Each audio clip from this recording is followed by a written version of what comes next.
శ్రీమాత్రే నమ. జై గురు దత్తాత్రేయ నమ. ఈ వీడియోలో మనం జనవరి 15వ తారీఖు నుంచి ఫిబ్రవరి 24 మధ్యలో అంటే సుమారుగా ఒక 40 రోజుల పాటు కుజగ్రహం తన ఉచ్చక్షేత్రమైనటువంటి మకర రాశిలో ప్రవేశించడం జరుగుతుంది.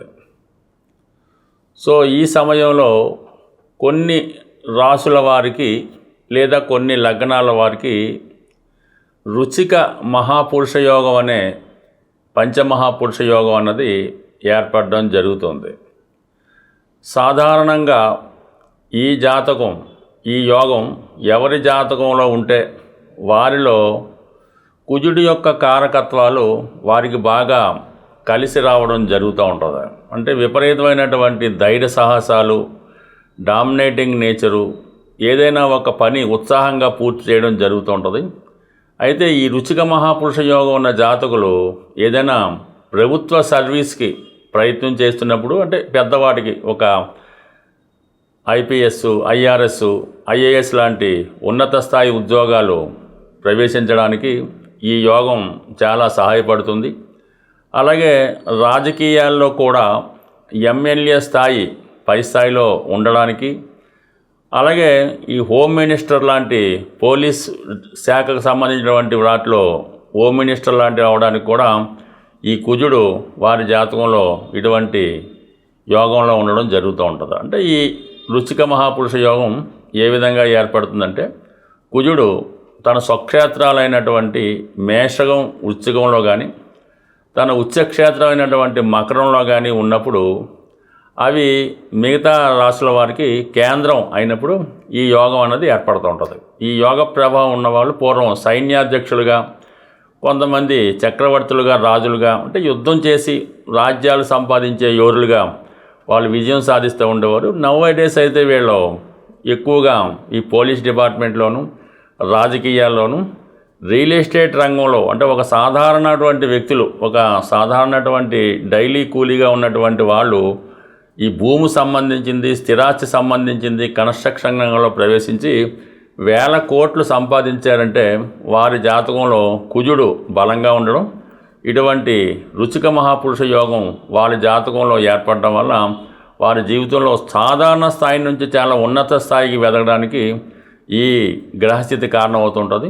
ఇప్పుడు ఏర్పడినటువంటి ఈ కుజుడు మరి ఈ జనవరి 15వ తారీఖున మకర రాశిలో ప్రవేశించి ఫిబ్రవరి 24 వరకు అదే రాశిలో ఉన్నప్పుడు మరి ఏ రాశుల వారికి ఎటువంటి బలాన్ని ఇవ్వబోతున్నాడు, ఎటువంటి యోగాన్ని ఇవ్వబోతున్నాడు అన్నది వివరంగా ప్రతి వీడియోలో ఎవరికి వారికి ఇండివిజువల్గా తెలుసుకునే ప్రయత్నం చేద్దాం. వృషభ రాశి వారికి జనవరి 15 నుంచి ఫిబ్రవరి 24 మధ్యలో కుజగ్రహ సంచారం మకర రాశిలో ఏర్పడడం వల్ల మరి వృషభ రాశి వారికి కుజుడు 9వ స్థానంలోకి రావడం జరిగింది.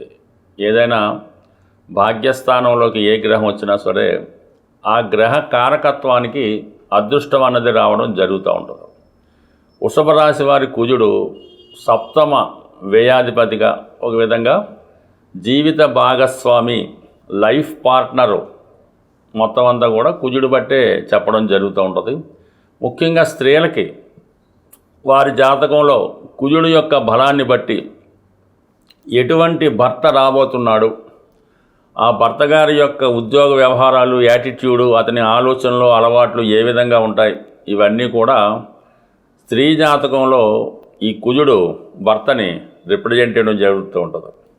అటువంటి వృషభ రాశిలో ఉన్నటువంటి స్త్రీలకి ప్రస్తుతం వారి యొక్క జీవిత భాగస్వామికి లేదా భర్త గారికి గొప్ప అదృష్టం అన్నది రావడం జరుగుతూ ఉంటుంది.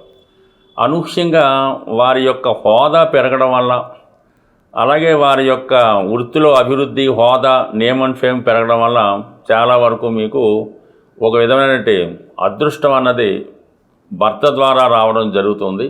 ఎస్పెషల్లీ స్త్రీలకి సంతాన విషయంలో 9వ స్థానం బట్టే తెలుసుకోవడం జరుగుతూ ఉంటుంది. మరి 9వ స్థానంలో ఇప్పుడు సంచరిస్తున్నటువంటి కుజ భగవానుడు అది కుజుడికి ఉచ్చస్థానం అవటం వల్ల మరి స్త్రీలు ఎవరైనా ఉంటే వారికి సంతానం కొరకు ప్రయత్నం చేస్తుంటే, పెళ్ళై చాలా కాలమై సంతానం కొరకు ఎదురు చూస్తుంటే ఈ సమయంలో వారు మరి సుబ్రహ్మణ్య స్వామి సంబంధించినటువంటి పరిహారం చేసుకోవడం వల్ల ఆ స్వామి యొక్క అనుగ్రహంతో మరి స్త్రీలకి మరి సంతానవంతులయ్యే భాగ్యం కలిగే అవకాశం ఉంటుంది. ఎస్పెషల్లీ మగవారికి ఈ సమయంలో కుజుడు మగవారికి అది ఏ లగ్నమైనా ఏ రాశి అయినా వారి యొక్క జన్మజాతకంలో కుజుడు ఎంత బలంగా ఉంటే వారి జీవితంలో అంత తొందరగా సెటిల్ అవ్వడం జరుగుతూ ఉంటుంది. అది చదువు పూర్తి చేయడం, ఉద్యోగంలో ప్రవేశించడం, ఎంబటినే ఆదాయం, సంతానం స్థిరపడడం, ఈ విధంగా జీవితంలో ఒక జాతకుడు తొందరగా స్థిరపడాలంటే కుజుడు బలంగా ఉండాలి. అటువంటి వృషభ రాశి వారికి కుజుడు సప్తమాధిపతిగా భాగ్యస్థానంలో రావడం వల్ల ఇప్పుడు మీకు వివాహం ద్వారా అదృష్టం కలిసి రావడం కానీ, ఆల్రెడీ వివాహం అయిన వారికి భార్య యొక్క హోదా పెరగడం వల్ల కానీ, భార్య తరపు నుంచి మీకైనా గుర్తింపు గౌరవం రావడం కానీ జరిగే అవకాశం ఉంది. ఎస్పెషల్లీ విదేశ ప్రయత్నాలు, వ్యయాధిపతిగా 9వ స్థానంలో ఉండడం వల్ల ప్రస్తుతం మీరు ఏదన్నా విదేశ ప్రయాణం పెట్టుకున్నా, విదేశానికి వెళ్ళాలని ప్రయత్నం చేస్తున్నా, ఈ సందర్భంలో మీకు ఆ పని చాలా సులభంగా జరిగే అవకాశం ఉంది. ఒకవేళ మీరు దూర ప్రాంతంలో కానీ విదేశంలో కానీ ఎక్కడైనా ఉద్యోగ ప్రయత్నాలు లాంటివి చేస్తుంటే ఈ విదేశానికి వెళ్ళే ప్రయత్నాలు మీరు ఎంతసేపు కూడా ఈ ఫిబ్రవరి 24లో ప్రయత్నం చేస్తే ఫిబ్రవరి 24 నుంచి ఏప్రిల్ 2 మధ్యలో ఈ కుజుడు దశమ స్థానంలోకి రాబోతున్నాడు. అంటే ఈ వృషభ రాశి వారికి దశమ స్థానంలో కుజుడు దిగ్బలుడై ఉండడం వల్ల, అక్కడ ఉన్నటువంటి రాహుగ్రహంతో కలియడం వల్ల మీరు ఒక సాఫ్ట్వేర్ రంగంలో ప్రయత్నం చేస్తున్నా, రైల్వే డిపార్ట్మెంట్లో ప్రయత్నం చేస్తున్నా, సినిమా రంగంలో ప్రయత్నం చేస్తున్నా, లేదంటే వ్యక్తిగతంగా మీరు ఏదైనా ఫైనాన్స్ రంగంలో ప్రయత్నం చేస్తున్నా 100% ఇప్పుడు చేసే మీ ప్రయత్నం అంటే భాగ్యస్థానంలో గ్రహం ఉండగా మీకు అదృష్టం కలిసి వస్తుంది. అదే గ్రహం దశమ స్థానంలోకి మారడం వల్ల ఉద్యోగంలో కొంతవరకు అభివృద్ధి రావడం జరుగుతూ ఉంటుంది. ఫర్ ది సేమ్ టైం మీరు ఉద్యోగంలో మారాలనుకున్నా కూడా మీకు ఆ ప్రయత్నం నెరవేరుతూ ఉంటుంది. అంటే వృషభ రాశి వారికి ఈ కుజుడు వ్యయాధిపతి అవుతుంటాడు. వ్యయాధిపతి ఎప్పుడైనా దశమ స్థానంలో ఉన్న, దశమాధిపతి వ్యయంలో ఉన్న జాతకుడు దూర ప్రాంతంలో సెటిల్ అవ్వడానికి ప్రయత్నం చేస్తుంటాడు. అలాగే వృత్తిరీత్యా కానీ వ్యాపారరీత్యా కానీ కొంత సొంత ప్రాంతం కాకుండా దూర ప్రాంతంలోనే వారికి అభివృద్ధి కలుగుతూ ఉంటుంది. మరి ఈ కారణం వల్ల ఏంటంటే ఈ వృషభ రాశి వారు మీరు రియల్ ఎస్టేట్ రంగంలో ఉన్నా, దాంట్లో స్థిరపడాలనుకున్నా, కన్స్ట్రక్షన్ రంగంలో ఉన్నా, లేదు మీరు పోలీస్ డిపార్ట్మెంట్లో ఉద్యోగం కొరకు సంపాదిస్తున్నారు, లేదంటే ఏదైనా మున్సిపల్ డిపార్ట్మెంట్లోనో, లేదంటే ఎక్సైజ్ డిపార్ట్మెంట్లోనో ఈ యూనిఫారం వేసుకొని ఎవరైతే ఉద్యోగాలు చేస్తారో అందులో ప్రయత్నం చేసినప్పుడు ఈ రాబోయే మీకు జనవరి 15 నుంచి ఏప్రిల్ 2వ తారీఖు మధ్యలో ఈ కుజుడు మీకు చాలా అనుకూలమైనటువంటి స్థాయిని బలాన్ని ఇవ్వడం జరుగుతుంటుంది. ఎస్పెషల్లీ దశమ స్థానంలో కుజుడు వచ్చినప్పుడు అంటే మీకు ఫిబ్రవరి 24 తర్వాత ఏప్రిల్ 2 మధ్యలో 100% మీరు ఏ స్థాయిలో ఉన్నా, ఏ రంగంలో ఉన్నా కంప్లీట్గా మీకు ఉద్యోగపరంగా అభివృద్ధి కానీ కొత్త ఉద్యోగం కానీ లభించే అవకాశం ఉంటుంది. ఎందుకంటే దశమ స్థానాధిపతిగా ఉన్నటువంటి శని భగవానుడు 11వ స్థానంలో ఉన్నాడు డిపాజిటర్గా. ఆ శని యొక్క డిపాజిటర్ మీకు ధనస్థానంలో సంచరిస్తున్నాడు. ఇవన్నీ కూడా జాతకుడికి ఒక స్థిరమైనటువంటి ఆదాయాన్ని వృత్తిని ఇచ్చే అవకాశం ఉంది. ఏదైనా ఒక గ్రహం మనకి అనుకూల స్థానంలోకి వచ్చినప్పుడు ఆ గ్రహానికి సంబంధించినటువంటి పరిహారం మనం చేసుకోవడం వలన ఆ గ్రహం మరింత ఫలితాన్ని మనకి ఇవ్వడం జరుగుతూ ఉంటుంది. అంటే మనకి ఒక గ్రహం అనుకూల స్థానంలోకి వచ్చి ఆ గ్రహం మీ రాశి వారికి మిత్రగ్రహం అయినప్పుడు పూజల ద్వారా దాన్ని మీరు అనుకూలంగా మార్చుకోవచ్చు. అది మీ యొక్క రాశికి శత్రుగ్రహం అయినప్పుడు దానాల ద్వారా దాన్ని మీరు మార్చుకోవాల్సి ఉంటుంది. అయితే ఇప్పుడు ఏదైనా పరిహారం ఎలా చేసినా కూడా దక్కుతుంది. అయితే చిన్న మార్పు అంతే, అందులో ఏమీ లేదు, కంగారు పడడానికి పని లేదు.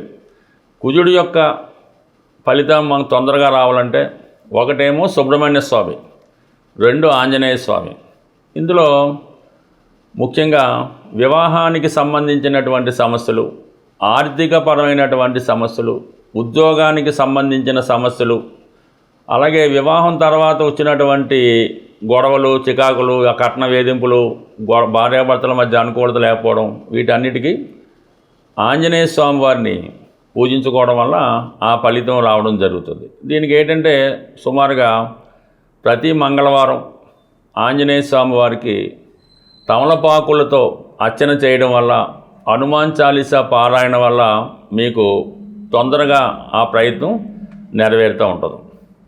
అయితే సంతానం కొరకు ఎవరైతే ప్రయత్నం చేస్తూ ఉంటారో పిల్లలు కలగకపోవడం, పిల్లలు కలిగిన వాళ్ళ అభివృద్ధి లేకపోవడం, తరచుగా అబార్షన్స్ రాగడం, ఇవన్నీ కూడా మరి సుబ్రహ్మణ్య స్వామిని పూజించడం వల్ల మీకు తొందరగా సంతానం కలగడం, పిల్లలు ప్రయోజకులు అవడం జరుగుతూ ఉంటుంది. దీనికి మీరు సుబ్రహ్మణ్య స్వామికి, అది కూడా మంగళవారం రోజే పంచామృతాలతో, ముఖ్యంగా బెల్లం పానకంతో సుబ్రహ్మణ్య స్వామికి అభిషేకం చేసి మంగళవారం నియమంగా ఉండడం వల్ల తొందరగా సుబ్రహ్మణ్య స్వామి యొక్క అనుగ్రహంతో అటు వివాహానికి, పిల్లలకి ఉన్నటువంటి అన్ని సమస్యలు కూడా సాల్వ్ అవ్వడం జరుగుతూ ఉంటుంది.